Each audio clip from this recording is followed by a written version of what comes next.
Hey, what's up? It's your host, Tori, and who is ready to be petty? NISSY is here, and we're talking everything Niley. Before we get to the episode, I want to put out an RTBP PSA. There is a certain song that I have sung on this podcast. It's about, waxing a body part. If you've been here a while, you know the one. It has come up way too much in my personal life. So I am creating a new rule for the RTBP community. It is sort of like a Fight Club rule where we don't talk about it ever again. Thank you so much. Anyways, if you enjoyed today's episode where we go probably way too deep into one topic, let me know what you want me to talk about next, and I will find an expert and do my half-assed internet research. Okay, I feel like we just need to get into it because it's a long one. Here's my conversation with NISSY. I'm back with a very special guest, a highly requested episode. NISSY is here to talk all about Niley. That is such a mouthful. NISSY, how are you? I'm great. How are you? Good. I should have also asked you, is that how you pronounce your name? Yep, Because it's your Nissy. full name is Anissa, right? Yeah, it's Anissa, but no one can say it, so I go Oh, by no. Nissy. But half the time they can't even pronounce that, so it's Oh, fine. no. Anissa is such a pretty name. Thank you. Yeah. So can you tell us a little bit about yourself? Yeah, so I just graduated college like a month ago. And like the rest of us, I made a TikTok at the start of quarantine. And I've just always been Disney Channel obsessed, obsessed, social media obsessed. So here we are. Well, congrats on finishing college. I found your TikTok randomly, but I've been getting requests to do a Niley episode. So I swear to God, it was meant to be. Similarly to how I think that Miley and Nick are meant to be. I was literally just gonna say, if we're talking fate, then perfect. We're talking Nick and Miley. I love that. So you started making TikToks, and then what got you to pick up the Miles to Go book and like start timelining the Nick and Miley relationship? Yeah, so I had been making TikToks, for a few months, like I said, start of quarantine, but I was looking for that niche and it took me a while.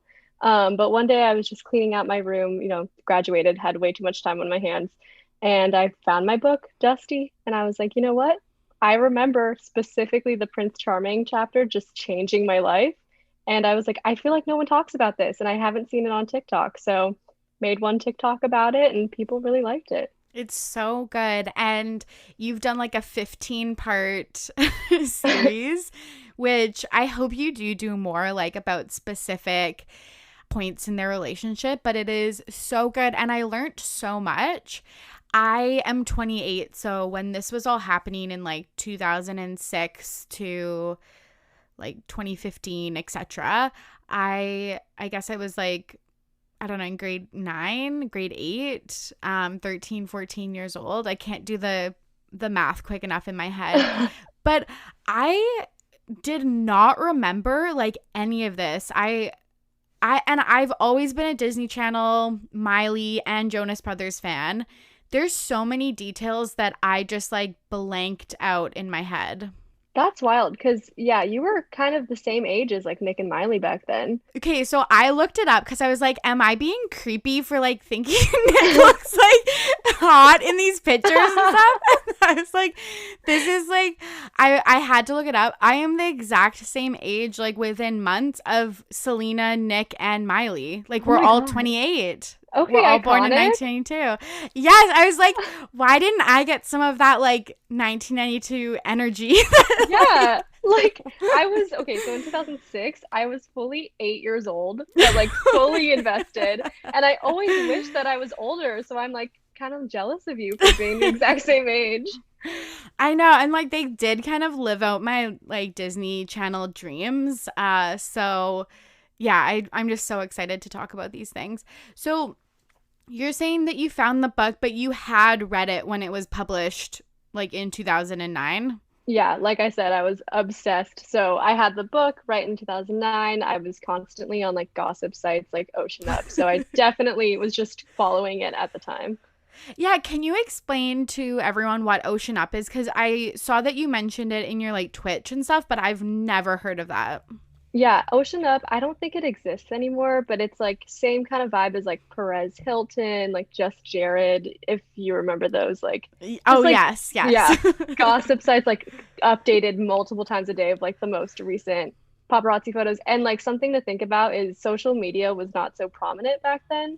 So like gossip sites like that is where you got a lot of information, since you couldn't get it direct from the source. That's a really good point, and it really reminded me like all of the receipts you pulled up from and like screenshots from old Twitter and these tabloid gossip magazines and websites.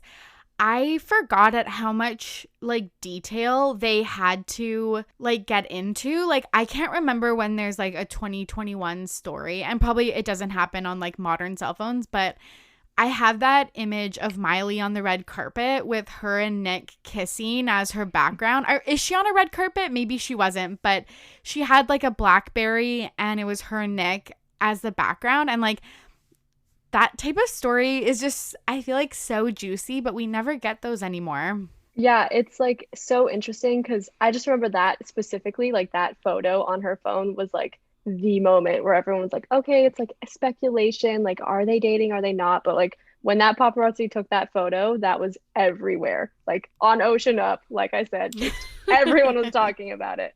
So, I love it. It's so fun. And yeah, I was like, what was I doing that I in my life where I didn't follow this as closely as I clearly should have been?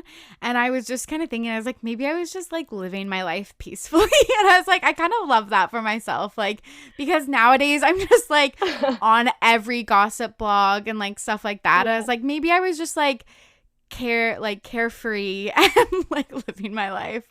Maybe that was for the better. It's weird to me that you weren't following it, especially now that you literally have a podcast like ready to be petty. But at the same time, like I always make fun of myself because like I didn't have friends until I was like 16. And I'm like, that is fully because I spent too much time being invested on the internet and with celebrities. So honestly, you're better off not have been Yeah. following it at the time. And I just didn't know that that was like the level of fandom, I think, even at that time. Like, obviously, I read those magazines like casually and stuff like that, but I did not realize like how deep people got into like the Niley fandom. So, a lot of this is all news to me, even though it shouldn't be. Yeah, I just remembered. I found at the same time that I was looking for my Miles to Go book, I found a bunch of magazines and I forgot how juicy those were. And that also was a main source. Like, I didn't realize also when I was just looking online, like, I found scanned photos of magazines. And I didn't realize just like this was how people found information was through these teeny bopper magazines. So I don't know, they were more useful than I remember. Totally. And one question I had was just like, was this the kind of like Instagram live? Like we're going to talk about Selena and Demi's and Miley and Mandy's YouTube channels, but it's funny how I feel like it's shifted where now if we want that personal information, we'll find it on Instagram lives when the celebrities are like a little bit more candid, or like comments on Instagram instead of like tweets. Like I feel like it swung one way where it became a lot more curated. And then nowadays, again, you can just find all this like drama from like what people have liked and comments and stuff, and kind of, I don't know, it's evolved, I guess. Yeah, that's a good point. When I was doing research for this, I realized how much of the information came directly from Miley's Twitter. And it made me kind of sad because I realized how like formal Twitter has become. And back then, Miley was so casual, so much more fun. So like you said, it's just kind of shifted. Yeah, I loved those tweets of hers that were just like having a good day, or like a pic behind the scenes. And I guess we still do get that on like Instagram stories, but you're totally right. Like there was spelling mistakes and weird spacing and like the colon bracket smiley face, and it just like it it seemed like so much just like coming from the real person where, yeah, again, we're more like media literate and like people are more media trained. But I definitely think maybe there's this like fallacy now of knowing celebrities. Like maybe it seems more personal, but is it really? Like maybe not. Yeah, I was gonna say, like, I'm sure we'll get into this too, but at some point Miley deleted her Twitter, Mm-hmm. right when she started dating Liam, and the reason for it is that Liam wanted her to delete the Twitter. And I think the reason for that is because she was so candid and would constantly tweet about missing Nick, so that's another thing. But yeah, I think he was uncomfortable with how candid and personal she got on social media, so definitely, yeah, something interesting to think about. Totally. And she, I think, was one of the biggest like like celebs that picked up Twitter first. So yeah, her impact. Her impact. Legend. So as a kid, and I probably know the answer to this, but were you team Nick, Kevin, or Joe? Weirdly enough, I was Team Joe. Like I wasn't even a Really? yeah, I wasn't even a Nick girl, but I definitely was a Niley shipper, but a Joe girl at heart.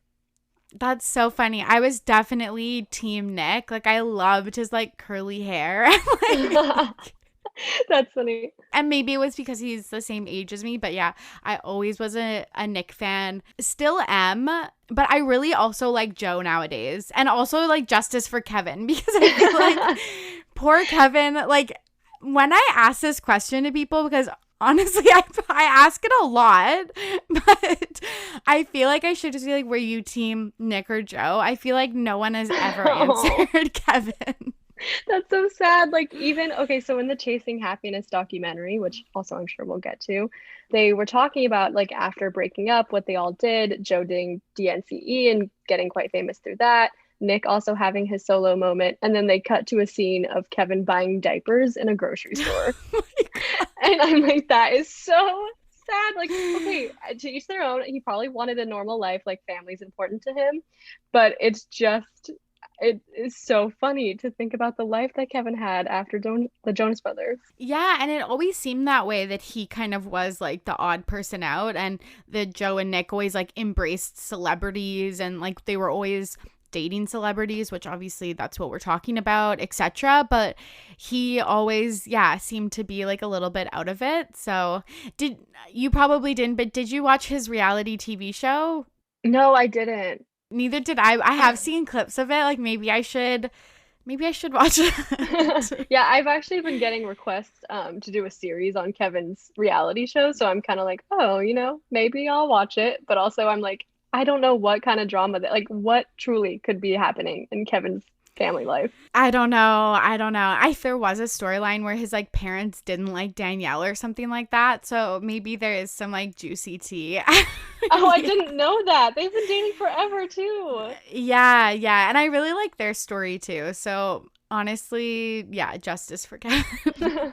And justice for Frankie. Frankie has been taking TikTok by storm. So Totally, totally. I really liked it. And then sometimes some parts I was like, I don't really like this. The bonus Jonas is something I always talked about when I was like growing up because, yeah, I felt bad that he was just like not a part of it. But I think obviously like doors opened up for him just because he was like adjacent to the Jonas Brothers. like Ponyo with Noah Cyrus. Yes, yes. That was really cute. I like how, yeah, he's been posting on TikTok. We had a question from Valerie, and I guess we kind of answered it, but did you know what was going on with Niley while it was happening? Like, was this a day-to-day interaction, or did you catch on a few months, like, after? No, just it was absolutely on the dot. I was just so aware of it. Like I said, didn't have friends for a long time. So I'm also an only child. So if that explains anything. Yeah, I definitely was in the know at the time. So June 11th, 2006, you're logging on to Ocean Hub. I was actually the one submitting all the tea at like 8 years old. Like, I'm scheming.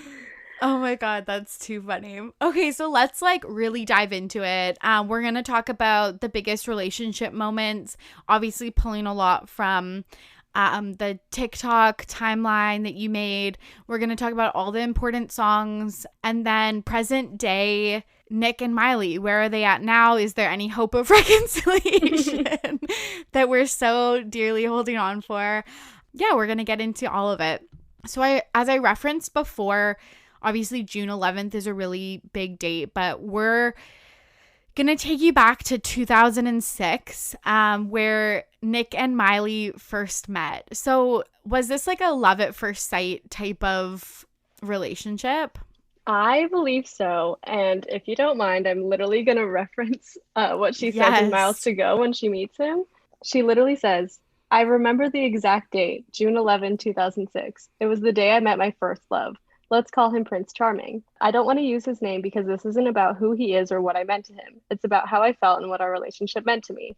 So it, to me, just seems so immediate. Like, and also something to consider is even before they met in real life, Nick Jonas did an interview on a magazine and they asked him who his celebrity crush was, and he said Miley Cyrus. And that was before they had even met.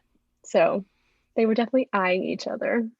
I love that. That's so cute. Yeah, I was thinking about that. Did their fame kind of come around the same time? I think Miley definitely had a leg up. Like she was already on Hannah Montana, or at least just starting it. The Jonas Brothers hadn't even released Year 3000 by the time that they had met Miley, which was their big break. So I think Miley had a little bit of a jump start, I guess, but they definitely were on the come up around the same time. And Kate, did you feel weird that they chose June 11th as their anniversary? Because, so that's the date that is considered that their anniversary. But isn't usually that like, you know, your first date or when you became like official or like your first kiss? Or it seems so weird to think like that is literally the first day that they met. Yeah, I definitely think that is weird, especially since they were so young. But at the same time, later on in the book, she talks about how they hung out later that night and she would call him on the phone and she would sleep with her phone like right beside her head on her Oh my pillow. God. So even though it's like, I feel like not a normal thing to necessarily say the first day you met is your anniversary, I think it was a an abnormal situation, I guess, for them. Totally. So they get together and it's pretty hush hush at this point, right? Like the us normies have not caught on that they're together, right? Yeah, I don't think so. At least for me, I think what's interesting is I think Disney always caught on to it from the very beginning before anything was necessarily public because they did make that cameo moment in the Hannah Montana episode. And they had in the episode Nick Jonas pretty much falling in love with her immediately, even as characters. So they definitely were pointing us in the right direction, but I don't think it was pretty well that well known at the time. That is just so classic, like Disney, where it's like, of course they knew all of that. And of course they're gonna like capitalize on it and like make it a huge thing. But yeah, I remember watching that Hannah Montana episode and being like completely, absolutely like mesmerized. Yeah, and of course, like you said, capitalizing on that, like beyond that, right after the episode, they went on tour together. They had a Mm-hmm. song together. So Disney just went full swing and like, let's push this. Yeah, so was there a tour? Because I definitely went to the Hannah Montana. This is so embarrassing. I guess it's not embarrassing because it's like, look what we're talking Yeah. about. But like, I literally went to the 3D concert experience in a theater. Yeah, Like, no, I definitely did too. And I went to that tour with the Jonas Brothers in Hannah Montana. I actually saw Hannah Montana when she was opening for the Cheetah Girls. So that was before oh my everything else. goodness. Yeah, You're so that's living wild. my dream. Like, I had nothing else to do. And I actually made a TikTok because I also saw the Jonas Brothers on tour around the same time. And I was, like I said, a huge Niley stan since the beginning. And I went to the Jonas Brothers concert wearing a Hannah Montana wig because I thought that would make Nick Jonas notice me. oh my God. Like what was going through your head? Like, oh, he'll leave leave Hannah for me. It wasn't even, I just was like, you know what? He's so in love with Miley. Like that episode, he Yeah. falls in love with Hannah. Like if he sees me in the crowd with this wig on, like he's gonna fall in love. Like Oh 100%. my- I'm obsessed with that. I've seen so many TikToks of girls being like, when I was like 10 or 11 going to concerts and getting like fully ready and just being like, this will be the like outfit that they'll like see me in. And it's so funny because they're like, what did I think was gonna happen? Like we were gonna like meet and fall in love. Honestly, I love it because it's like I have less confidence now than I did back then. Like, you know? 100%. Like I've been taking down a handful of notches. I would never do something like that now, but like Right. I love that. I love girls before society has a chance to like beat them down. Exactly. So I'm like, honestly, go off, sister. Like, you thought Yeah. Nick Jonas was gonna fall in love with you with a wig on? Yep, he was. I love that so much. It's just so wholesome and like I love fangirl culture. I love all of this. So they started dating, and in all of their interviews, they are like dancing around the topic. It's never really confirmed if they're dating. Yeah, basically at this point, up until they go on their first break, I don't think it was ever official or they never confirmed it in interviews. They were definitely asked about each other during interviews, but nothing was ever confirmed. The classic, like, oh, we're good friends and but we're not dating. But it was pretty obvious, like the giggles, and they would all turn red. And Totally, because they're so young. Like I think that's another thing that I've just been so impressed by and like empathetic towards Nick and Miley is like every single interview. It's like an adult grilling you about your relationship status and just the way that they have to handle it. And they did handle it like pros, but that must have been so difficult. yeah, actually, I never thought about that until recently when I was doing all the research. Like the amount of times that Ryan Seacrest specifically would just dig at them to try to get the tea. Like, sure, I get it, it's literally your job, but you are like a full-grown adult just being like, "Are you dating? What are the details of your relationship?" to like a 14-year-old. Like, I don't know, that's kind of weird.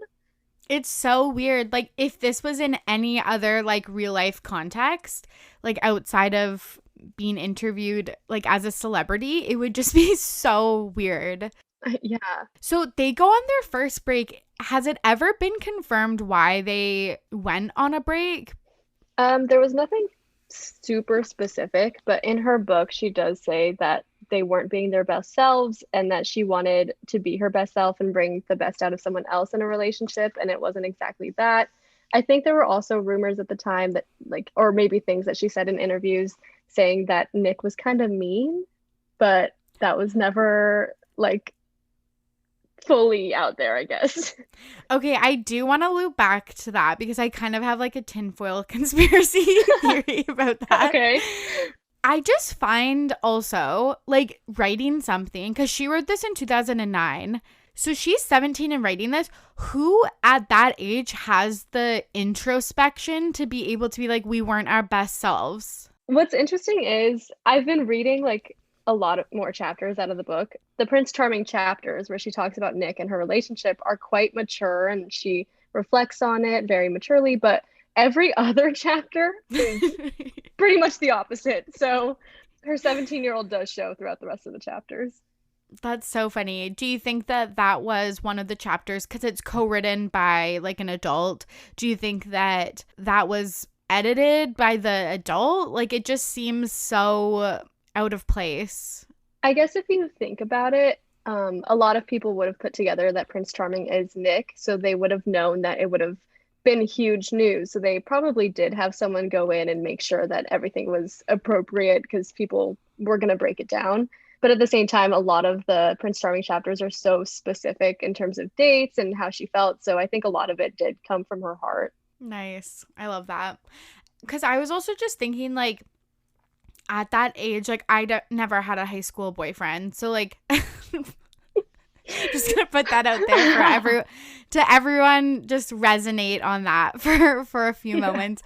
But like, does a 13 and like 14-year-old or whatever age they were, do those types of things happen? Like I feel like going on a break is such an adult thing to do, and I don't know, it just seems like they were having an adult relationship when they were younger. And I don't know if I'm like putting that on them, which is kind of weird, but yeah, it just maybe it's because I grew up with not being a celebrity. So I know that when you're a celebrity, you're often thrown into situations that are like above maybe your like normal age. But yeah, it just seems so weird to me.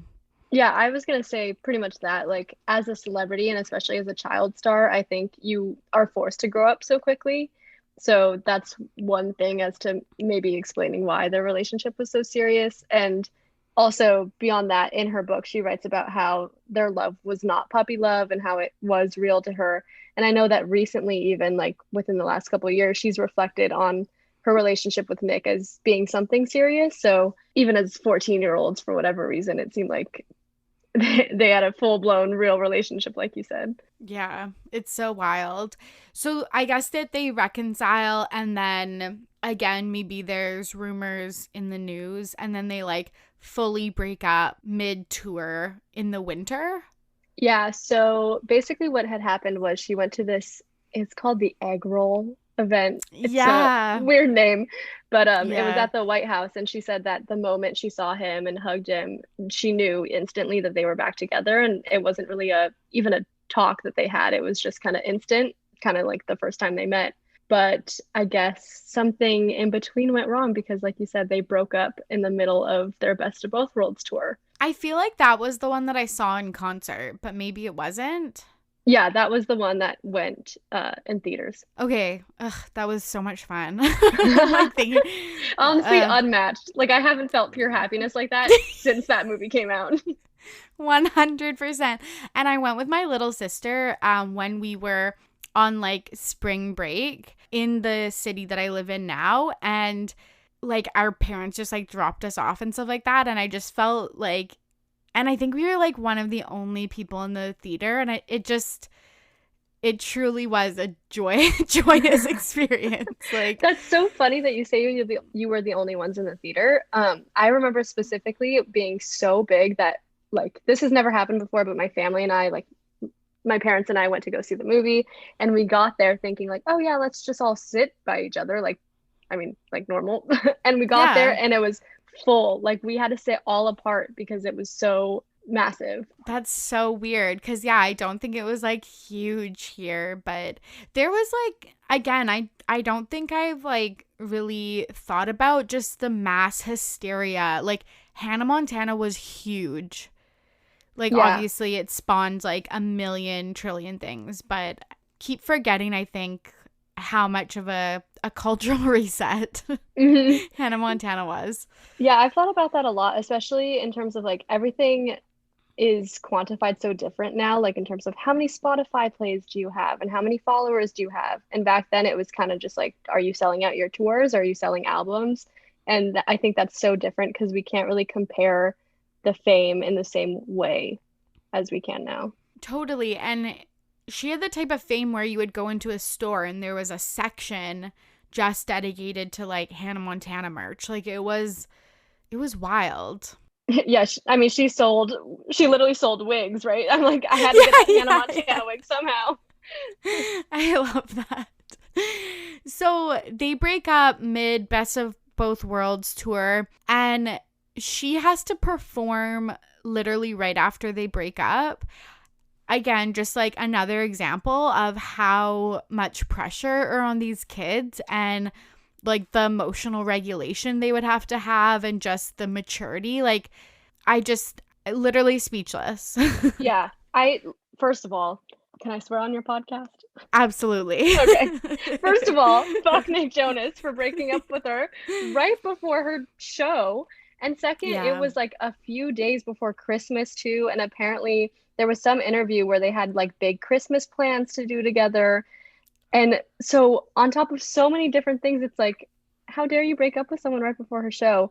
And the interesting part about that is she continued to wear his dog tag throughout shows after their breakup. So it was very clear that she wasn't quite over it. And just a few weeks after their breakup, too, they had to perform together on New Year's Eve. And Miley just completely avoids him. I couldn't imagine if you break up with someone that it's like you have to not only see them, but do a professional obligation that literally millions of people are going to watch. And dissect, like, because you're right, they performed on New Year's Eve and they weren't standing next to each other, and fucking Ryan Seacrest is calling that out. Yeah, I was just gonna say Ryan Seacrest was ready to call her out on that, as he is always. And it's just so crazy. Like you said, imagine being 14 years old, going through one of the biggest heartbreaks of your life, having to continue on in front of the public eye, and then being hounded about it in interviews by old men. Disgusting. Yeah. So Absolutely disgusting. So this brings me back to my point that I said earlier, and this might be a controversial take. Is Nick Jonas a dick? that is Because it so kind of funny. seems like he is. So back then, I don't think I saw it that way at all. But after doing this 15-part series, that is pretty much the conclusion that I came to, was literally fuck Nick Jonas. Because we'll get into this, but the whole thing that he did with Selena Gomez and then Miley and then Selena, I think that just really spoke volumes to his character. And of course, he was young, so I guess you can excuse it that way. But at the same time, like, this lasted forever. So to answer your question, Loki, yes, I do think Nick Jonas is a dick, but hot take. I think that is a hot take because this was a question from Nick. Was the other Nick Jonas, ever made out to be like a bad guy in the press? And I don't think he was. No, he absolutely was not, which I think that if this happened today, I think it would look different and people would look at it differently. But back then, it was kind of Miley was seen to be the villain at the time. Like, she was the controversial one who was kind of like, the child star who was being, what's the word? I like, how she was trying to be all like hot. And Yeah. so Yes. I think in terms of who was villainized back then, like, the girls were, which is kind of messed up if you look back on it now. In a recent interview, like in the last couple years on a podcast, I think, Miley says when, or alludes to being broken up to, and people are saying that she's talking about the Nick breakup. She goes, "Can I hug you goodbye?" And he says no. Like, it really gives me Joe Jonas, Taylor Swift vibes. I kind of think that maybe they were like kind of assholes. Yeah, I think this actually just reminded me. I think Joe Jonas did some sort of written like expose looking back on his Disney years, and I can't remember specifics, but he talks about how he would kind of take advantage of his fame and like hook up with fans. And yeah, so I think they might be aware of the fact that they were dicks back then. But yeah, definitely in terms of the press, they were never seen to be, they were never looked at that way. And Nick Jonas not wanting to hug her after they broke up, like, again, fuck Nick Jonas. Like, that's so cold. Didn't they come up in Christian music and like they had purity rings? Isn't their dad like a pastor, maybe? Yeah, they talk about this a lot in their Chasing Happiness documentary. They were definitely children of a pastor. So yes, I think his dad was a pastor. Their original name was Sons of Jonas. So if that doesn't sound super religious, I don't know what does. Um, Yeah. but they went through a lot, actually. Apparently, their church community didn't approve of the fact that they were making music in the beginning. So they definitely were brought up very religious. And Miley talks about in her book that that was one of the first things that they bonded about, was that they were both Christians. I think actually in the book, the actual words that she uses are they were hardcore Christians.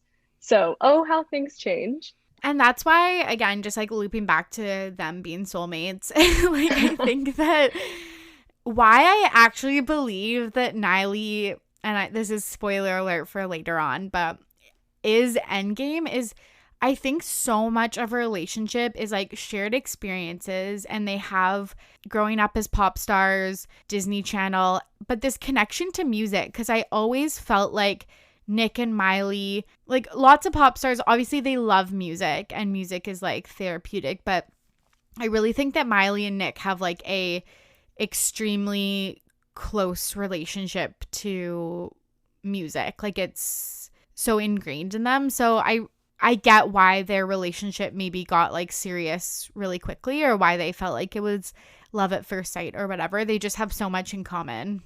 Yeah, and I think anyone who kind of comes out of Disney as a child star has that shared experience that no one else can relate to. And also just in terms of them being endgame, I just think who do you meet at 14 years old that you fall in love with so fast? And then it's strung out for like the next 15 years.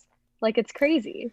Totally, because we're going to talk about it later, but like there's still hints of this to this day. So you're totally right. Like a 15-year, they keep coming back to each other. So the other thing that pointed to Nick being an asshole was just that he asked her or like was like, oh, I like when you have like blonde highlights in your hair.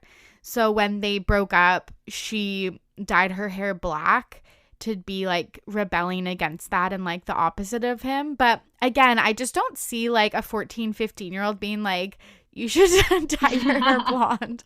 Like that's so weird to me. Yeah, I remember even being really, really young and reading that Miley dyed her hair dark because that was her rebelling against Nick and being absolutely shook by that. Like that is crazy. And someone commented on my TikTok where I mentioned this and they said, I don't like how Miley like did something for a guy. And I'm like, yeah, of course me either, but that's where I think her 14-year-old self does show, at the same time of obviously her being a feminist and being independent, she still wanted to, I don't know, rebel against what a guy wanted her to do. Now we're kind of in 2008 territory, correct? And Nick and Selena get together. Yeah, so Nick and Selena get together at this point, and they were also on and off. So pretty much at this time when Nick wasn't with Miley, he was with Selena. And you kind of mentioned this earlier, but it was around the same time that they were making their YouTube channels. So Miley had made her YouTube channel with her friend Mandy, who was also her backup dancer at the time. And Selena had her YouTube channel with Demi Lovato, and they were each making their own individual vlogs. And yeah, that's where the tea starts to boil. It's so wild to think like, do you think any of this was managed by their like teams? It seems so weird to just give these young kids a platform that, because like look what happened, there was like so much drama. But yeah, it just seemed weird that they were just able to do this. I feel like it would be regulated nowadays. Yeah, I feel like that it wasn't regulated because, like you said, it was just they had full reins. Like everything they posted was pretty dramatic. So I want to say that they weren't. And that's where, like we were saying earlier, like everything was so candid back then on social media and a lot more fun. Whereas nowadays, it would have to go through so many people, I'm sure, before anyone could post the things that they were posting. Totally. What was your favorite or like what was the juiciest moment from their YouTube channels? The biggest one is so this is where it kind of split. You were either team Miley and Mandy or team Selena and Demi. And Selena and Demi had just posted one of their classic cute vlogs, nothing crazy. And very soon after they posted that, Miley and Mandy had pretty much memorized the entire vlog and said every word verbatim, but making fun of them. Like one of the ones that sticks out in my mind was Demi Lovato had pretty dark makeup on, and she asked, the camera, like, is my makeup too dark? Some people have been commenting that my makeup's too dark. And of course, Miley and Mandy go and mock that, and Mandy puts just extreme amounts of black makeup on her face and goes, is my makeup too dark? Like, obviously mocking.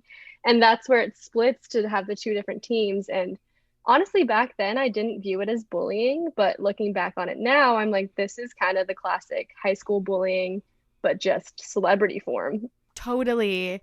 Yeah, it does seem like that could be a scene from like Mean Girls or something like that. And like you wouldn't bat an eye. And so what we're assuming is that Miley is, again, maybe still not over the breakup or mad at Nick for getting with Selena. And this is kind of the outlet that they chose to show that. 100%. There was one of their first episodes, I think it might be the first of the Miley and Mandy show. They played a couple of Jonas Brothers songs and they kind of just make fun of the Jonas Brothers a little bit. They have a Jonas Brothers tote bag in the corner that's very visible. Miley even takes out a photo of her and Nick and it has a rip down the middle and she like throws it off.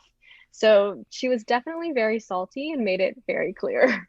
I cannot believe this is another thing that I was like really surprised about when I was revisiting this story through your series is just like how ballsy Miley was. Like I absolutely love like how she put this all out there. Like I really like that about her. Yeah, and honestly, she's still the same today. I like how she has never lost that sense of herself. Yeah, but for especially for being 15 years old to just put yourself out there like that is wild. Totally. Because I feel like us normal people might do that with like back in the day, like Facebook statuses or tweets or something like that. But it's just like that scope was like, what, 100 people? This is like millions of people. And I just also love when, yeah, people are putting their feelings out there like full force. Hmm. What's also funny, so in terms of like the Demi and Selena versus Miley and Mandy thing, obviously the Jonas brothers are indirectly involved because of the whole Nick situation. But again, classic Kevin was always kind of never thought about too much, and I think he wanted a part of the fun. So there was one time where he walked out into the public and he was wearing a Team Demi and Selena shirt, which is so funny that Kevin just wanted to be involved. I love it because it's so random coming from Kevin. Like it just doesn't have the same impact if it was Joe. Like, Yeah, no, it doesn't. it's just so amazing that like that it was him. Also, it's like where did he buy that? Like were there actual websites or something? I was like, there's either two options. I'm like, did he literally just go on his computer and go, Team Demi and Selena shirt? Or did he custom make it himself? Because I kind of feel like they weren't selling them. Or did like a fan give it to him? That's like the less fun answer. But it was, ballsy of him to walk out in that shirt and kind of clearly take his stance. Yeah, were you at the time team Demi and Selena or team Miley and Mandy? It's super weird because I was definitely a Niley shipper, never was a Nalina shipper. But for whatever reason, I think I was Team Selena and Demi, even though I loved Miley. I have no explanation for why I was Team Selena and Demi, but do you remember Yeah, what you were? no, and that's the other thing is like I definitely remember all of this happening and watching the videos and stuff like that, but I don't again remember it impacting my life enough to like take a stance. But I do vaguely remember kind of being like, "Oh, Miley, this is like a little bit mean girl," and I feel like I'm always like on the underdog side, so I probably would have been Selena and Demi. But yeah, I don't remember it closely enough, which I'm sad that I don't. It's kind of funny too. Like now I look back on it as like a mean girl, or I look back on it as a mean girl situation, but I also now see it as she was just so heartbroken. And given the seriousness of their relationship, I get how heartbroken she must have been. But at the same time, doesn't necessarily excuse the things that she did. Totally. And I always think of like how difficult because now you're watching, like, if you break up with someone IRL, you could delete them off all social medias and like never have to look at them again. But like, she would have obligations with him at Disney. She would obviously watch like see the interviews that he would do, see the paparazzi pictures of him and Selena. So I also get that it's like probably a really difficult You can't situation. escape it, I guess, when you're constantly reminded. And the fact is, I'm making these TikToks in 2021, so here she is being reminded of it again. Yeah, you're so right. Like, and this was another thing that was really interesting when I watched your Twitch and your series. It's like they are still asked about this type of stuff like nowadays. So it's like just always present. So I get that that's really difficult. So I think that the next kind of big thing that happens is the leaked photos of Miley were released. Another question from Nick: did we ever find out what happened with those? Like who leaked them or Yeah, I actually why? just made an entire TikTok about this today, coincidentally. Okay, can you share your TikTok names? Yeah, my TikTok name is LOL Nissy, and pretty much all my socials are LOL Nissy. So, yeah, what did you find out? So I remember even seeing once they were leaked back then, all the photos that were leaked had a tag across them that said train wreck, like train and then REQ. And turns out that guy at the time was just a 19-year-old guy who his name was Josh Hawley, and he was just kind of infamous for hacking people. He had some sort of access to a MySpace administrative like database to like, so that's where he found Miley's password, which was Loco92, if anyone was wondering. And that had access to her email account to where this guy, Josh Hawley, found a bunch of emails sent to Nick. Oh my God. So she was like low key emailing, like they weren't like nudes, but like sexy photos. That is so wild that people used to email them. Yeah, I'm like, okay, let me just fax my boyfriend. Really just takes you back to that time. Oh my God. That's so funny. That is so crazy though. Not only that we knew her password, like, should I change all my passwords to Loco92? No. And like obviously it's like extremely invasive and like really, really wrong. And like I think Miley talks about this a lot. Like that was a really tough time. But I think like people gleaned more information about Nick and Miley from these pictures because there was often like items of like his clothing or like the Build-A-Bear he got her and like stuff in the pictures, right? Right, yeah. And apparently, I just recently looked into this, obviously, for my TikTok, and the guy who hacked her was very proud of it. Like most hackers are, trying to keep their identity hidden, but he very much did interviews with like Inside Edition on like how he did it. And he was, like I said, very proud. And so he had actually held on to the photos for a few months before he leaked them.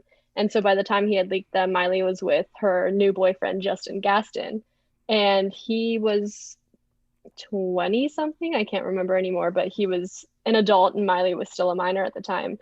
So people were kind of confused. Were they for him or were they for Nick? But yeah, the hacker confirmed that they were emails to Nick Jonas. So just a million problematic things with that we could like dissect. But was he like arrested? Like that is literally illegal. And because you're right, Miley was a minor at the time, like shouldn't there be some type of like repercussions? yeah, so his house was searched by the FBI, but he was never charged for anything. I like to say it was probably young white male privilege. And then actually a couple of years later in 2011, he was sentenced to 3 years probation, and not for the Miley photos though. He was stealing credit card numbers and he had over 200 credit card numbers stolen. So he got in trouble for that, but not photos of a minor, I guess.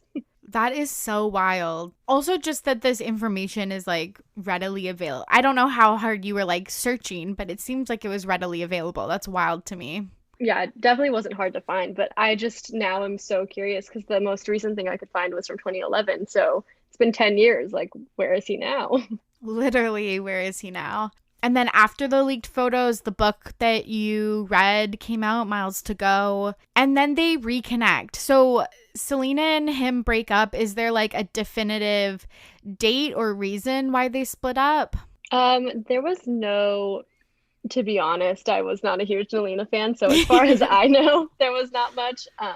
But it was kind of well known that, Nick would bounce from Miley to Selena, Miley to Selena, so everyone kind of saw Selena, even the public saw Selena as a rebound, whereas I don't know if Selena realized that she might have been. Yeah, it seemed like from some tweets, if you were like reading in between the lines, she didn't think that it was like that at all, which is another clue that Nick is an asshole. So, like, Exactly. truly. And Selena actually has a song, I Won't Apologize, which is about Nick and about the first time that they broke up, where she talks about I won't apologize for who I am. And so I think she kind of alludes to the fact that like I'm no Miley, but I won't apologize for who I am. But after writing and releasing that song, she still got back together with Nick. So, like we said, he's an asshole, but obviously there's something there that they kept coming back to, and who knows what that was. So, the next kind of big milestone is when they co-write the song Before the Storm. Was that like commissioned by Disney, or was there like a purpose for why they came together for that? Or was it just like their ideas? I definitely think it was their own personal idea. It seems like a very personal song. And at the time when the Jonas Brothers were releasing their album that this song was on, Lines, Vines, and Trying Times, they would constantly be asked, like, what's your favorite song? What's the most personal song on the album? And Nick would always say Before the Storm. So I think it definitely was a really important song to them. And it was also around this time that all the Disney stars did Send It On. And Mm-hmm. Miley had tweeted that she was writing a song with Nick Jonas in the theater. And it might have not been Before the Storm, but it was around the same time frame. So it's safe to say that they were definitely writing a lot of songs together, definitely, like you said, touching on their love for music and reconciling that way. I love that. And the paparazzi photos of them going into like the recording studio or whatever, where Nick's in that like New York hat and she's in like cowboy boots. It's just like my favorite Niley era. I love those, but she has that beautiful long curly hair and I just love those photos so much. It was definitely like going back to Ocean Up because it had been such a long time before we had any Niley content. And all of a sudden, those paparazzi photos came out, like you said, Miley with the cowboy boots and curly long hair. And I remember everyone was shook when those photos came out. So I know. There's no better feeling than like a drought of your favorite celebrity couple or like pop culture story and then like pictures drop and it's just ugh, there's nothing like it. it's so The true. thrill. So we're back to June 2009. They're together, but she starts filming the last song. He's seen jet skiing on the set, but then they break up and she starts dating Liam Hemsworth. And he goes back to Selena. Like, what happened there? Yeah, so I'm not sure if it was ever confirmed at that point if they had officially gotten back together, Nick and Miley. But like you mentioned, on June 13th, 2009, she was seen jet skiing with Nick and not just jet skiing, but making out with him on the jet ski. So it can be assumed that they might have, been back to being romantic with each other. But the weird part that doesn't really add up is Miley considers her anniversary with Liam to be June 11th, 2009, which is interesting that she chose the same date that she had her anniversary with Nick. And I have a whole TikTok about this, but it seems that Miley isn't so clear in her own mind of the timeline because there's just no way that it was the same exact date. Plus, she was seeing kissing Nick on a jet ski just before that. So It's so weird. The June 11th thing, like, I don't know. It's just so weird. And it's also weird that like she ends up having like also another like 10 not 10-year relationship, but like 5 or 6 year relationship with Liam Hemsworth. yeah, I think it was around 10 years because, like, if it is around June 2009, they ended up getting divorced in January of 2020, I believe, officially. So, Oh, okay. That's like I know some of these things I'm like that feels like years ago, but they just got married in yeah, like 2018 I think. So you're right. They probably obviously got divorced 2019, 2020. mhm. But definitely in between their like 10-ish year long relationship, there was definitely breaking up and getting back together as well. So it wasn't a straight shot of 10 years. Yeah, because you referenced in your TikTok that possibly Nick and Miley reconcile in 2011 and date secretly, but how do you know that? And how did we not know that? Actually, I was just a paparazzi and was peering into Yeah, their windows yeah. at all times. Yeah. Um, yeah, Yeah. so nothing was ever like super concrete in 2011, and that's why in my TikToks I just brushed by it very quickly. But there were several occasions where they would be seen together, but not in. There were several occasions where people would see them together. Like one specific example was at a bowling alley. This guy had taken a photo with Miley, and in the comments he says, "Oh yeah, Nick Jonas was there too, but he didn't really say anything and didn't want to take a photo." So they definitely wanted to keep things quite low key and would never take photos with fans together. But there are several instances where they were together and no one really knew it. I love this detective work because I feel like I basically used to do that with Emma Chamberlain and Ethan Dolan. Oh my God. That's such a good example. It would be like very similar to Niley. Like she would be wearing his sweatshirt, or they would take pictures with fans at like a coffee shop or a pumpkin patch or whatever. But it's like it would be in separate photos. So, ugh, Yeah, I love sneaky, it. sneaky. Yeah. But it always comes out like they always try to be like one step ahead of us, but I feel like we always we always find out. Exactly. And again, this 2011 kind of sneaky, sneaky moment was after you mentioned this briefly, but after he dated Selena again. So it was just a constant ping pong situation, if you will.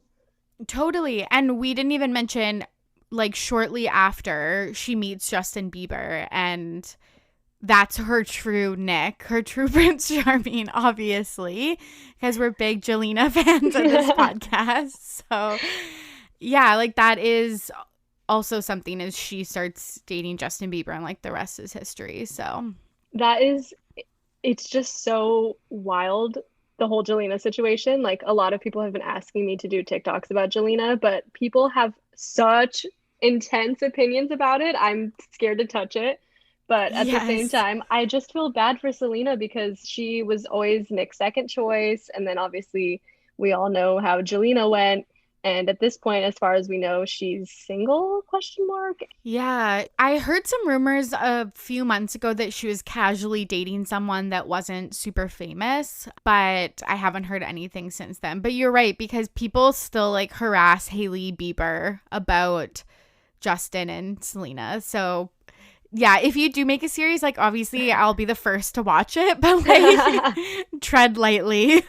Yeah, it's scary. But the craziest part, just to touch on this real quick, is the fact that Haley was a Jelena shipper. I know. Like I what? know. I cannot. Anyways, It's so weird to me how all of this like just fits so perfectly together. So there's a few things like post 2011 that indicate that they still maybe had feelings for each other. There was like unresolved business. Nick is always tweeting and Instagramming about Miley like all of the time. What do you think of that? yeah, it's also weird because throughout that time of like 2011 to 2015, Nick was dating several different people all throughout those years. But at the same time, it does seem like he was continually pining after Miley on social media. And like you said, it was constant. It wasn't just like, oh, here and there, but it really was like commenting hearts on her Instagram photo. And there was at one point, Miley was hosting the VMAs and he had tweeted out of nowhere something along the lines of him being so proud and excited for Miley to host the VMAs. Like, where did that come from? And why did you tweet that? Yeah, I don't, it was kind of an obsession, very Yeah. random as well. Like, I don't know. And it wasn't always reciprocated from her. Like she would never randomly tweet like Nick things, right?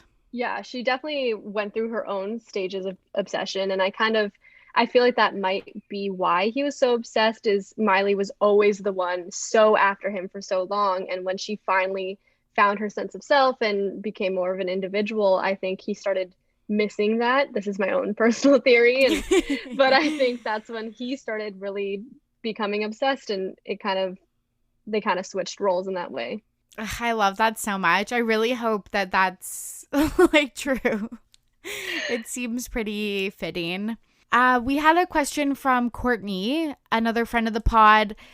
Was their breakup what sparked like the Miley transformation? Like obviously the Can't Be Tamed moving into bangers era. Do you think some of that had to do with Nick?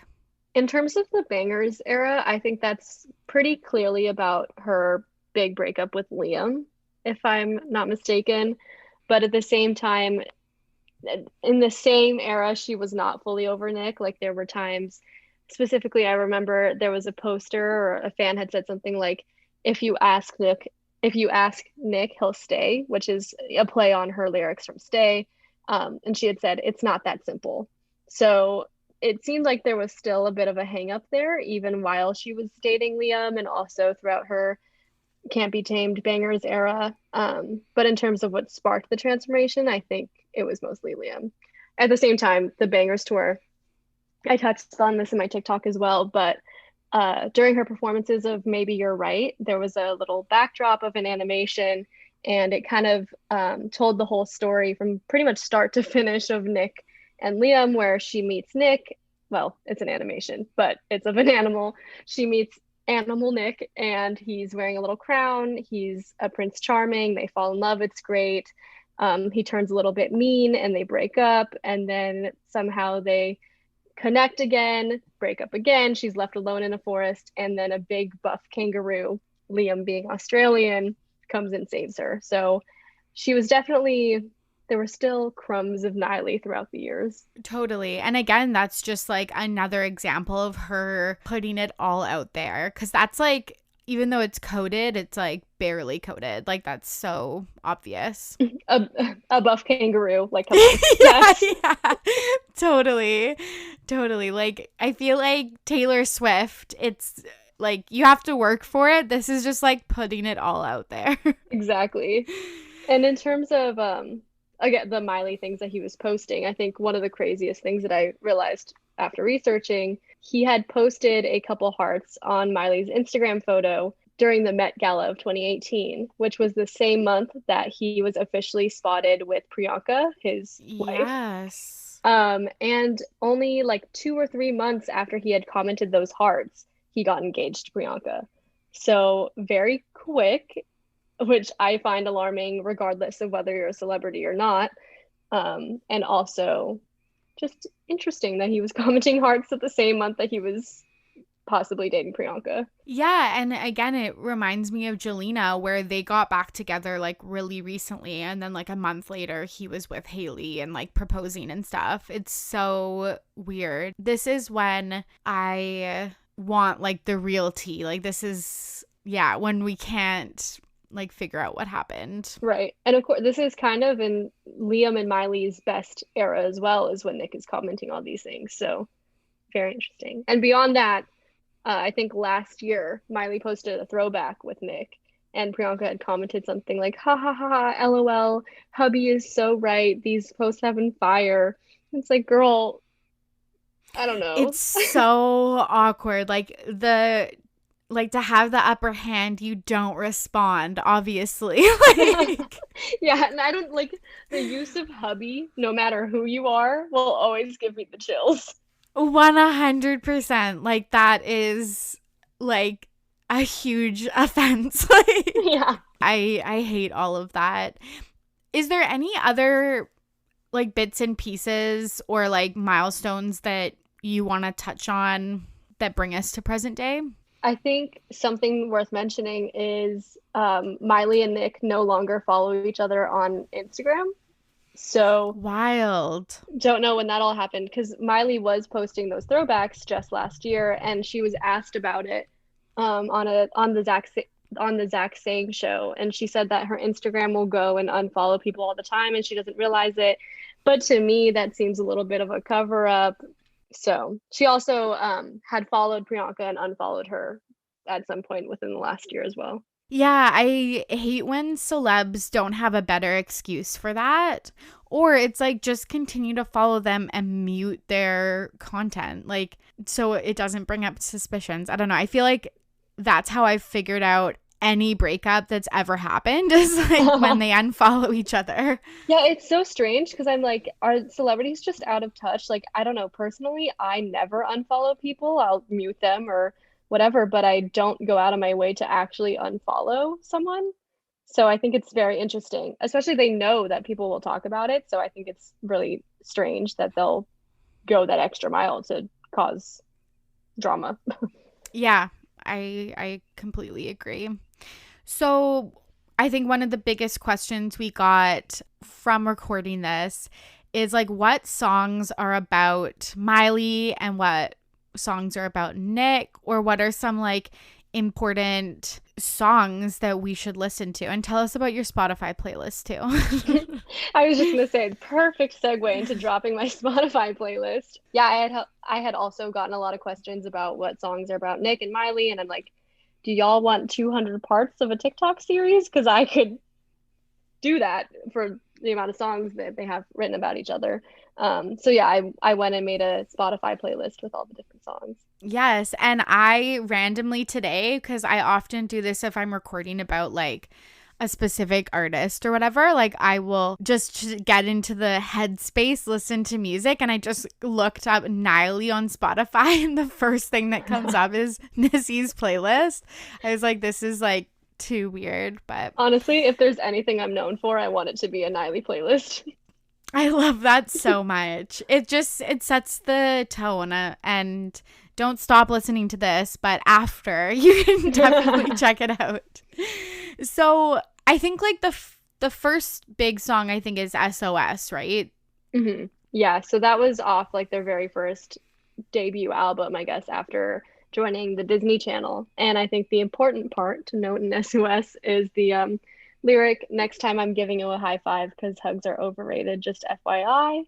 And if we recall that first day on June 11th that Nick and Miley met, they give each other a hug, and Miley says she doesn't do handshakes, she does hugs, and therefore, obviously, Nick Jonas's scratchy shirt that she hates. I also just want to like point out, I hate when people are like, "Oh, I'm a hugger." Like I just do hugs. It's like I absolutely hate that. Like from a consent standpoint, it takes away like the opportunity for the person to like decline. But yeah, I just feel like let's get rid of that in 2021. I completely agree. Imagine meeting someone for the first time and they say, "I don't do handshakes, I do hugs." Like, girl, get out of my face. I cannot, like, I just cannot. And I feel like some people do that too, like hug their like crush or whatever, but it's like, truly don't do that. We do not need that Couldn't at be all. me. Physical touch is not my love language, so Yeah, especially in 2021, that just sounds like an absolute nightmare. Okay, it's weird to me how many times I've listened to this song and I've never heard those lyrics. Like, I'm like, literally, where are they in the song? I've never heard of that. That's so funny. Yeah, they're pretty like, if you know, you know, but they're kind of sneaky. Okay, the weird part that isn't sneaky about it, though, is like, if you actually looked at these lyrics, you would be like, okay, that has to reference something, because otherwise, why would you like write that? Right. It seems like pretty niche and specific. Super, super niche. So then Love Bug, which I think for me is like, or maybe Burning Up is like the song, but Love Bug, oh, I remember having that on absolute repeat. Yeah, honestly, I never fully knew that that was about Miley until the Jonas Brothers came out with their Chasing Happiness documentary. And finding that out just completely made my life, obviously. But it's so interesting. Two things. Kevin actually is the one speaking to Miley in the documentary, which is weird. But he talks about Nick meeting Miley for the first time, and he quotes, "I think when Nick met Miley, that kid's head exploded," or something along those lines.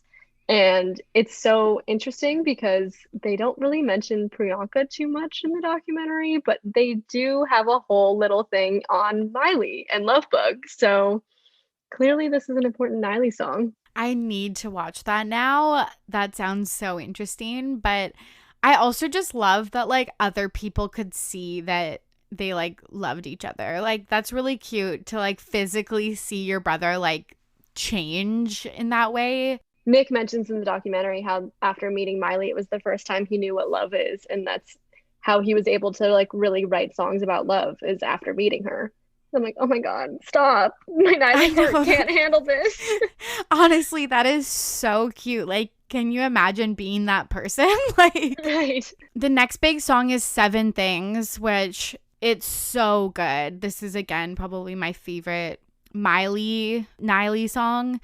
And I knew it was about Nick, but I didn't know that in the music video she literally shows a picture of them together with his face scratched out, and she's wearing his aforementioned dog tags. Like, that is just so, again, an example of her just like really putting it all out there. Yeah, side note, Nick also gave his dog tags to Selena. So playing the same cards. Yeah. No, and then Kate, also wasn't their song like My Girl, and wasn't he singing it to her, to Selena too? Yeah, so I made a whole TikTok about this because in the book, Miley talks about how Nick would sing My Girl to Miley, like riding their bikes along next to each other. And he would sing My Girl, but change the lyrics to be Miley talking about Miley. And right after talking about that, she writes, wow, I was so in love. And come to find out, this girl on TikTok made a video about how she was on the Disney Channel as an extra, pretty much on the Princess Protection Program, and how she would overhear Nick Jonas calling Selena and singing My Girl to Selena. So this man, boy, did not have many cards to play, and it shows. Oh my God, I like want to cancel him. I know. If I didn't love him so much, like I would fully be trying to cancel him. I know he's like fully married now and whatever, but I'm kind of like hashtag Nick Jonas is over party. Like, what's happening? Yes, yes. He seems like such a player. And yeah, I just don't think that was ever really like discussed in his like narrative. So it's really Yeah. interesting. He got by without hate, which is just crazy. But yeah, going back to Seven Things, she writes in her book, she says, I was angry when I wrote Seven Things About You. I wanted to punish him to get back at him for hurting me. It starts with a list of what I hate, but I'm not a hater. My heart just knew from the start that it was going to turn into a love song. Why does he get a love song? Because I don't hate him. So there you go. It's so good.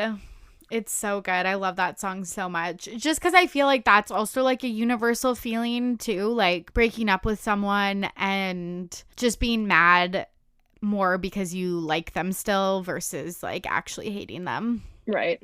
So Burning Up is the next one, and then we'll finally get to the infamous Wedding Bells. But Burning Up is, I would say, like the apex of the Jonas Brothers' career. Like I think that song is like it. Hmm. I had no idea until your TikToks that Selena Gomez is Nick's romantic interest in that music video. Oh, wow. You learned it from the TikTok? Yes. I was like, again, where was I in 2008? Again, probably living my like absolute best life in grade 10. So like Seriously, like I said before, like good for you that you weren't so invested. But yeah, it's crazy because the song is written about Miley, like the iconic red dress lyric that he no longer sings anymore, which I find suspicious. But the red dress line is referring to the red dress that Miley wore to the AMAs, I believe, in 2008. So very crazy that he would write the song about Miley and then feature his new love interest, Selena Gomez, in the music video, all while there's like clearly so much drama and hate between Selena and Miley. it's so dramatic and I love it so much. Like I could write a book just on this. Like, truly. The red dress thing, you're totally right. Joe sings it now, or they just don't sing it on tour. And then there's like millions of TikToks of like when they do sing it. So, but I think usually Joe does like a call out to the audience and they sing it to them or something like that. But it's just, I find it suspicious because I'm like, it's the one lyric, you know what I mean? And it's like, why don't you sing it anymore? Just curious. It's very sus, like extremely sus. We kind of talked about this, but when Selena was like the romantic interest, like did she know she was like fully being put in the middle of this Niley situation? Or did she think that Niley was over and Nick was just like a one girl guy? I feel like she probably didn't know what she was really getting into the first time around. Can't say the same for like the second and third time around. I'm sure she had to have figured it out by then. What I wonder is whether it was Disney's idea to put her in the music video, or was it her idea? Was it the Jonas Brothers' idea? Like, who thought to do that? Because it was quite a dramatic move. Yeah, I wouldn't put it past Disney that they like maybe coordinated it. I Hmm. also forgot that phase of the Jonas Brothers that they had Big Rob like following them around. Like, I watched the video last night just to do my research and stuff, and I was like, I forgot about this phase. It's so random. Yeah, think about how they would feature their bodyguard and like everything. Like it is very random. The other thing that was brought to my attention while I was making the TikToks is someone asked me whether there's a Hannah Montana episode where Hannah and Michaela, played by Selena Gomez, are like arch enemies. And people were saying like, oh, Disney was, doing classic Disney moves and pinning two women against each other. And while that is definitely possibly true in terms of pinning women against each other, that whole drama between Nick and Selena and Miley happened way after that episode was filmed and written. So it's just a coincidence. I don't know if Disney's just a sidekick for like predicting that, but That's so weird because, yeah, I forgot like all of these times that they would have to interact just because when you're on the Disney Channel, you're like thrown into all of these. Like, it's not just your one show, like, you're thrown into all of these cameos and holiday events and stuff like that. I just wish I was a Disney child star at this time. Like, I want to right. be front and center at all of this drama. Like you said about like being thrown into like situations, like the Send It On music video, that was when Nick and Miley were reconciling, and that was post Selena and Nick breaking up for the first time, I believe. And so Nick and Miley are paired together, and Selena and Kevin are paired together. And I'm like, honestly, props to her because I could not do a whole music video with my ex and his ex now girlfriend again, you know? I could just never, like, just the stress of even, like, I obviously have to look the best and, like, sound the best and stuff like that. The pressure is just, like, insurmountable. It's also just, again, so funny that Kevin gets dragged Yeah. into this. Like, again, poor Kevin. And, like, Selena's probably like, why the fuck did I get Yeah, paired with Kevin? Like, I'm, like, a mega celebrity and, like, I get the exactly. third Jonas brother. Like, no And it way. just like Nick was paired with Miley made sense. Demi was paired with Joe, also made sense. And then Selena and Kevin was clearly just an afterthought, and it's so awkward. It's such a disaster. Like, I could just see Selena, like, calling her management, just being like, they paired me with Kevin. Like, Yeah. And they gave her like one sentence in the song too, which is sad. oh my God. That must have been so hard. So much baggage that you have to carry around with you in your whole So life. true. Oh my God. So finally, we're at like probably the juiciest thing. 2012, Nick Jonas releases Wedding Bells. Was this a super popular song? Because again, I'm embarrassed as a Niley fan to say this. I literally do not remember it. Yeah, honestly, I don't think it became popular after people obviously started realizing it was about Miley, but it was never officially released on any album. Like you can't find it on Spotify. So I don't think it ever got the full attention it probably could have. But at the same time, the lyrics of the song are just so blatantly about Miley, and the timing of its release was also just so clear. So I think it definitely was talked about a lot, but probably not as popular as it should have been. Yeah, do you want to talk about some of the context and the lyrics? Yeah, so like we keep mentioning, June 11th, obviously being a big day for Miley. One of the lyrics is, because if you recall, our anniversary falls 11 nights into June. And pretty much everybody knows that that's the Niley date. So he was pretty clear there. And also, there is a lyric where he says that he's hoping he gets caught. So I think he wanted people to put the pieces together. And actually, before performing it for the first time, he does a whole spiel on how important and personal this song is to him, how he's never been so uncomfortable to perform a song, is what he actually said, which is interesting that he used the word uncomfortable. And when Miley was asked about it, she said, I don't know anyone else who's getting married around this time, so it's pretty obvious. And the last final lyric that is so important is, I don't want to love if it's not you. I don't want to hear the wedding bells bloom. And my Niley heart, I'm gonna take that to my grave. If you Nick Jonas, you said I don't want to love if it's not you. So come on now. Why are you loving anyone else? Honestly, that is just so like profound. I know that the Jonas Brother lyrics are personal to them. I never found them that deep until this song.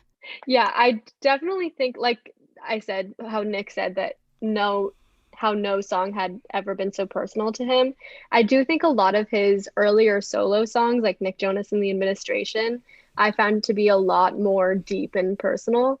So I don't know whether they're trying to be more inclusive, I guess, in their more popular Jonas Brothers songs, but I think Nick definitely has the ability to get more personal. Yeah, and I love that, and I want more of that. But yeah, it's just so wild. But yeah, I didn't recall the song until like again I've seen it like blow up on TikTok, and again it just shows you how there's still Niley stands today, and this was released almost 10 years ago. Yeah, it's wild because in my mind, Wedding Bells is recent. Like I remember it coming out and everyone freaking out about it, but it's almost been 10 years now. So I'm kind of like, am I stupid for still shipping Niley this hard? But at the same time, like he said it himself, he didn't want to love if it's not her. So So let's get into like present day. We've said it before, like Nick is married to Priyanka Chopra, and they got married like within a month of Liam Hemsworth and Miley Cyrus.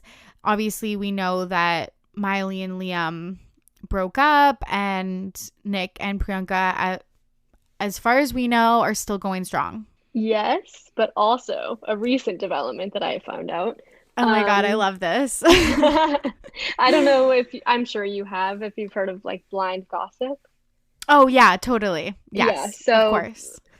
I don't really know how to explain that. I don't know if you want to explain it or if your listeners know what blind gossip is. Yeah, I'm sure they know, but yeah, celebrity blinds basically it just alludes to the person and you attribute to it, and like the most popular trendy one right now is Demois on Instagram. They do tons of stuff, like a lot of like the Army Hammer things Mm, and just like a lot of juicy gossip.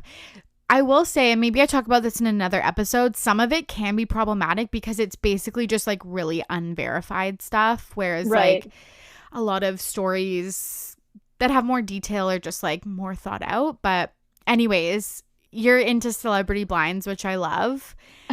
And there was Priyanka Nick T. Yeah, so like you said, like there's no real like certification as to whether things are real, so take everything with a grain of salt. But there was one that was just posted like a day or two ago, about, one celebrity is really wanting to have a child, like she's a little bit older and she really wants a child now, but her husband isn't really so keen on the idea. So she's like looking into like IVF options or something like that. And there was a lot more detail to it, I guess, but all of the comments, like every single one, says Priyanka and Nick Jonas, which I probably wouldn't have come to the conclusion of myself, but for whatever reason, people seem to think it's about them. Because they have like a 10-year ish age gap, right? She's in her like mid 30s and he's in his, I guess, mid 20s. Yeah. Late to mid 20s. We'll just say mid 20s for my sake. I get that though. That's a hard thing with couples when you have an age gap is yeah, you might be at like different kind of stages in your life and that's really tough, but this is really dark, especially if they're talking about like fertility things, but like is there still like a chance for Niley then? Like, that's so brutal. Like I'm just gonna leave it in Oh there my though. God. Like I actually like Priyanka Chopra. I think she gets a lot of hate online. I have found her like nothing but lovely. So Um, well, oh I'm ready to be petty. oh yes. Oh, spill the tea. Basically, I guess she's a UNICEF ambassador. And she was okay, don't quote me on this. I know it's something along these lines, but I don't know like the exact details. But she was encouraging nuclear war as a UNICEF ambassador. As a What? as a UNICEF ambassador, yeah. And then also there was one point where a fan, I guess, in the crowd had been questioning her integrity in terms of like politics or something like that. And she completely cut her off and said something along the lines of, "Are you done talking now? Or are you done now?" And it was just really insensitive and kind of rude the way it came across. And I mean, like I just mentioned, encouraging nuclear war is an interesting take. So Okay. How is that like not a bigger storyline? sometimes I'm like, it's wild how this happened and then we've like brushed it under the rug.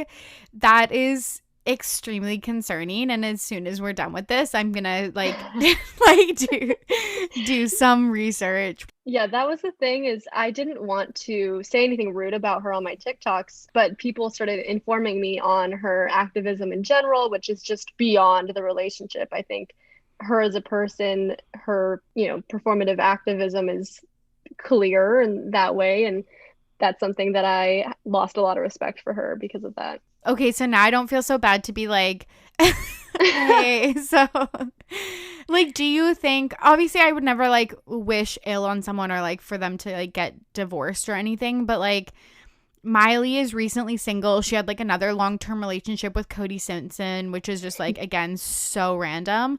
But I think right now she's single. Do you ever see them getting back together? Yeah, I go back and forth because, like you said, I want to stay as respectful in terms of their relationship. Like, I don't want to wish divorce upon them. But I think there will always be a place in my heart for Nick and Miley. And I think that's the same for the both of them. I think they have special places in their hearts for each other. But at the same time, I think Miley is so independent these days, which I'm really happy for her. And I almost don't really see her settling down. And she's also alluded to that herself in terms of marriage, how she never even really wanted to get married to Liam anyway. It was just kind of circumstantial to her, like losing her house and going through a lot of trauma and kind of grasping at anything that she had left. So yes and no. I would like to believe that they might end up together, but I think they're in very different places at the moment. I see that. I wonder, yeah, if it's like something that would ever happen 10, 20 years down the road. But I didn't really know that about Miley Cyrus and Liam's marriage, but it totally makes sense when you look back at it that way. And yeah, I love that she's taking some time to herself. And obviously we wish Nick and Miley all the best, but or maybe not Nick. He's like, yeah, let us know what you think, because at the end of all this, I started realizing that I don't know how much Nick Jonas deserves my respect. Question mark. Your fandom. Yeah, I agree. I'm gonna ponder that. I feel like a lot of new information has been given to me today. So TBD if I am a Nick fan, but like I still, it's gross. It's the same with me and Justin Bieber and Selena Gomez. Like I don't particularly like Justin Bieber, but it's like I still low-key want them to get back together. Like again, he's also married. Like yeah, I know that like Selena was like super toxic for each other, but just like Niley, I also am like, well, I kind of ship it. Why is it like all the facts have been presented to me and I'm still like wanting them to get back together? I feel that. So the last thing before we wrap up in this marathon of a podcast, cue from Kara. Is there any comparisons to Olivia Rodrigo, Joshua Bassett, and Sabrina Carpenter that we can kind of compare to the Niley plus Selena situation? Yeah, so just in terms of like physical appearance, I thought it was funny because I find Sabrina to kind of look like 2009 Miley, and Josh, the curly brown-haired boy, to be Nick Jonas, and then Olivia looking kind of like Selena. But in terms of their roles, I think Olivia is more like Miley, like the first love, the one who's so in love, and then he turns her back on her and goes to Selena, which in this case, I guess, is Sabrina. So definitely parallels, but it's just, I think there's like a 10-year cycle on love triangles, and we're back to the 2020 love cycle. There obviously is something, especially like every TV show and movie has a love triangle, but there's something that is just so intriguing about it. This is really shady, but like I feel like Olivia is really into music like Miley is, and that Sabrina is into music like Selena is. I never thought about it like that, but that's such a good point. Like that's so shady, but like you know? Yeah, honestly, you raise a great point, and your podcast is called Ready to Be Petty, so I'm here for that. We have to end like on a hot take. I'm trying to think if there's any other comparisons. I guess just like the extreme fandom as well, and then like all of the lyric analysis and like conspiracy theories are happening again. So Right. And of course, like they're all in Disney Channel, which is also a similarity. Joshua Bassett's sister just followed me on TikTok, and I just want to message her so bad and be like, sister, spill the tea. Like, what do we not know? Tell me. oh my But God, that's so juicy. That's wild. How do you know it's his sister? someone had commented on my TikTok that I made about Miley Cyrus and Emily Osment on Hannah Montana, how they weren't actually friends in real life and they hated each other. Turns out Joshua's sister was an extra on the Hannah Montana movie and confirmed that they actually got into a lot of arguments on set. And at first I didn't even realize that it was Joshua Bassett's sister, but I click on her page and her name is Winter Bassett, and I go to look at her Instagram and Joshua Bassett follows her.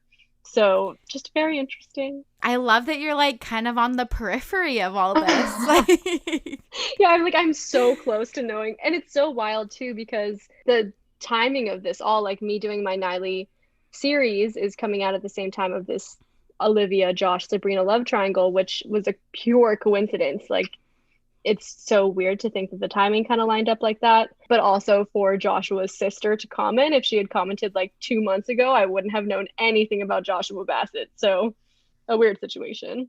again, this situation just has me thinking again, like, does Disney have some type of hand in this? Like, are they producing this and we just will never know? Yeah, with Dick, Miley, and Selena, I feel like it was more genuine. With this Olivia, Josh, Sabrina situation, it feels more orchestrated and more like PR. So I guess that's something we might find out 20 years down the road, like we're analyzing Niley. But Yes, yeah. it definitely seems to me to be more fake on the Olivia, Josh, Sabrina end. It's like too coincidental and it doesn't have this like years of history for there to be like an orchestrated aspect of it. It's just, I don't know, too coincidental, but I'm still following it as I would any Niley information. So, Right? Yep.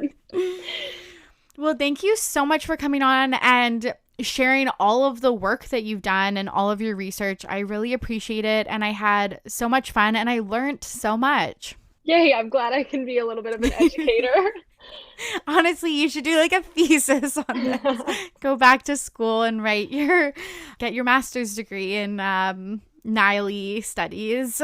Yeah, I've legitimately like all my notes are longer and I put in more effort into finding all the information than I ever have for any school project. So I think about that all the time. I was like, no, who could have been an A+ student? You, if you cared about what you studied compared to, yes, what you're doing now. Because you're right, the amount of research I put into even just collecting stuff for this podcast was way more than I did for any research paper. So right.